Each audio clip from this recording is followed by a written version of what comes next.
ایک اور صحابی تھے عبداللہ ذوالبجدین رضی اللہ تعالیٰ عنہ. نام عبداللہ تھا، مگر مدینہ طیبہ سے تھوڑے سے فاصلے پر ایک بستی میں رہتے تھے. والد فوت ہو گئے تھے تو چچا ان کی کفالت کرتے تھے، اور چچا نے ان کو بڑے محبت سے رکھا تھا. کھانا بھی اچھا دیتا تھا اور بہترین لباس دیتا. عبداللہ شکل کا بھی بہت خوبصورت تھا، پھر اس کے اوپر جب قیمتی اور خوبصورت لباس پہنتا تو اس کی جوانی کو دیکھ کے، اس کی پرسنالٹی کو دیکھ کے لوگ حیران ہوتے تھے. چنانچہ عبداللہ جب مدینہ طیبہ آتا تو لوگ حیران ہو کے اس کو دیکھتے تھے کہ کتنا خوبصورت نوجوان ہے اور کتنے اچھے کپڑے اس نے پہنے ہوئے ہیں. اللہ کی شان دیکھے کہ عبداللہ نبی اسلام کی خدمت میں حاضر ہو گیا اور اس نے کلمہ پڑھ لیا. اب جب واپس گھر گیا تو چاہتا تو وہ تھا کہ میں نبی اسلام کی محبت کو چھپاؤں، مگر محبت چھپانے سے چھپتی نہیں ہے. ایک دم بھی محبت چھپ نہ سکی جب تیرا کسی نے نام لیا. اس کے چچا نبی اسلام کا نام لیتے یا والدہ لیتی تو عبداللہ ذرا ادھر دیکھتا، توجہ سے بات سنتا، تو گھر والوں نے فگر آؤٹ کر لیا کہ اس کے اندر کوئی نہ کوئی تبدیلی آئی ہے. چنانچہ چچا نے ایک دن اس کو بٹھا کر پوچھا، عبداللہ سچ سچ بتاؤ کیا تم مسلمان بن گئے ہو؟ تو عبداللہ رضی اللہ عنہ نے بتا دیا، ہاں میں نے کلمہ پڑھا ہے، میں مسلمان ہو گیا ہوں. چچا کو بڑا غصہ آیا. اس نے کہا کہ میں اتنا پیسہ خرچ کرتا ہوں، تمہیں بہترین غذا دیتا ہوں، تمہیں کھانا دیتا ہوں، لباس دیتا ہوں، اور تو ایسا نمک حرام کہ ہم اپنے ماں باپ کے دین پہ جمے ہوئے ہیں، تو ہمارے دین کو چھوڑ کے چلا گیا. اگر ایسا ہے تو میں تمہیں پھر اس گھر میں رہنے کی اجازت نہیں دے سکتا، میں نکال دوں گا. عبداللہ نے کہا نکال دے، میں چلا جاؤں گا. چچا کو اور غصہ آیا. اس نے تو پٹائی کی. پہلے جب ٹکا کے مار لیا نا اور اس کا غصہ تھوڑا ٹھنڈا ہوا تو اس نے کیا کیا کہ عبداللہ کے جسم پہ جو لباس تھا نا، پورا لباس کاٹ کے اتار دیا. یہ لباس میں تجھے سلوا کے دیا تھا، اب یہ لباس میں اتارتا ہوں. چنانچہ بالکل جیسے چھوٹا بچہ بالکل برہنہ ہوتا ہے، عبداللہ کو اس طرح برہنہ حالت میں اس نے اپنے گھر سے دھکا دے دیا. اب جوان عمر بیٹا جب اس طرح برہنگی کی حالت میں گھر سے باہر نکلا تو ماں کچھ کر تو سکتی نہیں تھی. اس نے کیا کیا کہ ایک چادر تھی جو اپنے سر پہ عورتیں بڑی چادر لیتی ہیں، اس نے وہ چادر گلی میں ڈال دی کہ میرا بیٹا کم از کم میری چادر سے اپنے سطر کو تو چھپا لے گا. عبداللہ رضی اللہ عنہ نے اس چادر کے 2 ٹکڑے کر دیے. ایک ٹکڑا تہبند کی طرح باندھ لیا اور دوسرا ٹکڑا جیسے سردیوں میں گرم چادر لپیٹتے ہیں اپنے اوپر لپیٹ لیا. پھر عبداللہ سوچنے لگا میں کہاں جاؤں؟ تو دل نے کہا کہ جن کی خاطر یہ سب کچھ میرے ساتھ پیش آیا ہے اب مجھے انہی کے پاس جانا ہے. چنانچہ عبداللہ رضی اللہ تعالیٰ عنہ مدینہ طیبہ آئے. فجر کے بعد کا وقت ہے. نبی علیہ السلام مسجد میں تشریف فرمائے اور صحابہ سے گفتگو فرما رہے ہیں.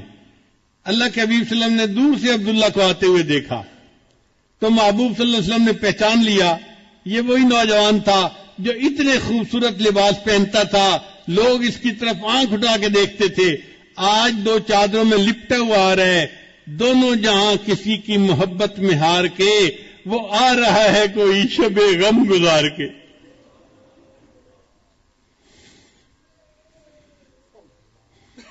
جب عبداللہ عنہ آئے تو نبی علیہ السلام نے پوچھا عبداللہ کیا معاملہ پیش آیا؟ انہوں نے بتایا کہ مجھے اتنی پٹائی ہوئی، اپنے زخم کو نشان دکھائے اور میرے تو کپڑے بھی اتار لیے گئے، اور یہ والدہ کی چادر ہے جس میں کہ میں اپنے جسم لپیٹ کے آپ کے پاس حاضر ہو گیا ہوں. تو نبی علیہ السلام نے فرمایا اچھا عبداللہ، یہ جو اصحاب صفہ ہیں نا مسجد میں جو مہاجرین ہیں، جو دین سیکھنے والے ہیں، تم بھی ان کے ساتھ وقت گزارو. چنانچہ عبداللہ رضی اللہ عنہ نے اصحاب صفہ کے ساتھ بیٹھنا اٹھنا شروع کر دیا. اب چونکہ بڑی قربانی دے کے آئے تھے نا تو ان کے اندر اللہ کی محبت کا جذبہ تھا. حدیث میں آتا ہے یہ کبھی کبھی مسجد نبی کے گیٹ پہ نا زور سے اللہ اللہ اللہ یہ الفاظ کہتے تھے. حضرت عمر رضی اللہ عنہ کی طبیعت میں نظم و نسق بہت زیادہ تھا. ایک دفعہ انہوں نے ایسا کرتے ہوئے دیکھا تو انہوں نے ڈانٹ پھیلائی، عبداللہ تمیز سے کام لو، کیا ایسی باتیں کر رہے ہو، چلاؤ مت. آواز نیچی رکھو. نبی علیہ السلام کو پتہ چلا تو نبی علیہ السلام نے حضرت عمر عنہ کو بلایا, فرمایا عمر عبداللہ کو کچھ نہ کہنا, یہ جو کرتے ہے اللہ کی محبت میں ڈوب کے کرتا ہے. تھوڑے عرصے کے بعد نبی علیہ السلام کو ایک غزوہ کے لیے نکلنے کی ضرورت پیش آئی, تو حضرت عبداللہ ذوالوجہین رضی اللہ عنہ بھی ساتھ تھے. کچھ سفر طے ہو گیا, ایک جگہ پر قیام ہوا. وہ جگہ بڑی سرسبز تھی اور موسم میں ذرا خنکی تھی, ٹھنڈ تھی. حضرت عبداللہ رضی اللہ عنہ کو بخار ہو گیا. اللہ کے حبیب صلی اللہ علیہ وسلم کو جب پتہ چلا کہ عبداللہ رضی اللہ عنہ کو بخار ہو گیا ہے, تو نبی علیہ السلام نے ارادہ کیا کہ میں ان کی تباہ پرسی کے لیے جاتا ہوں. چنانچہ ابو بکر, عمر, عثمان یہ سب ساتھ ہیں, اور نبی علیہ السلام عبداللہ عنہ کی تیمارداری کے لیے آئے. اچھا بخار تیز تھا اور عبداللہ رضی اللہ عنہ بس لیٹے ہوئے تھے آنکھیں بند کر کے. نبی علیہ السلام نے جب انہیں دیکھا تو میرے آقا کو یاد آ گیا, یہ نوجوان کتنی نعمتوں کی زندگی گزار رہا تھا, اس نے اللہ کی خاطر اس جو ہے وہ تکلیف کو برداشت کیا. تو محبوب صلی اللہ علیہ وسلم اس کے قریب آ کر بیٹھے اور اس کے سر کے نیچے سے سرہانے کو ہٹا دیا اور اس کا سر اپنی گود مبارک میں رکھ لیا. یہ عبداللہ عنہ وہ صحابی ہیں جن کو اس حال میں موت آئی کہ ان کی نگاہیں نبی علیہ السلام کے چہرے انور پر جمی ہوئی تھیں اور ان کا سر نبی علیہ السلام کی گود مبارک میں تھا. انہوں نے آخری سانس لیا اور ان کی اوپر پرواز کر گئی. آقا تیری معراج کہ تو لوح و قلم تک پہنچا, تیری معراج کہ تو لوح و قلم تک پہنچا, اور میری معراج کہ میں تیرے قدم تک پہنچا. یہ عبداللہ عنہ وہ صحابی تھے کہ جن کو نبی علیہ السلام کی مبارک گود کے اندر موت آئی. نبی علیہ السلام نے فرمایا کہ عبداللہ کو نہلا دو اور تیار کر دو.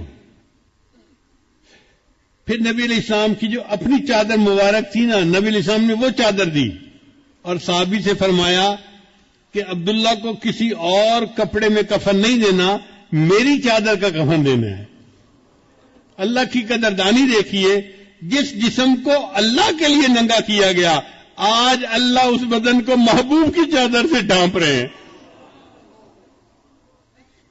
ان کو محبوب صلی اللہ علیہ وسلم کی چادر کا کفن مل رہا ہے. نبی علیہ السلام نے نماز جنازہ پڑھائی, پھر عبداللہ عنہ کو لے کر گئے قبرستان میں دفن کرنے کے لیے. شریعت کا حکم ہے کہ میت کا جو سب سے قریبی بندہ ہونا وہ قبر میں اترے میت کو زمین پہ رکھنے کے لیے. اب عبداللہ کا تو کوئی رشتہ دار تھا ہی نہیں وہاں, تو نبی علیہ السلام نے فرمایا کہ عبداللہ کو قبر میں اتاروں گا.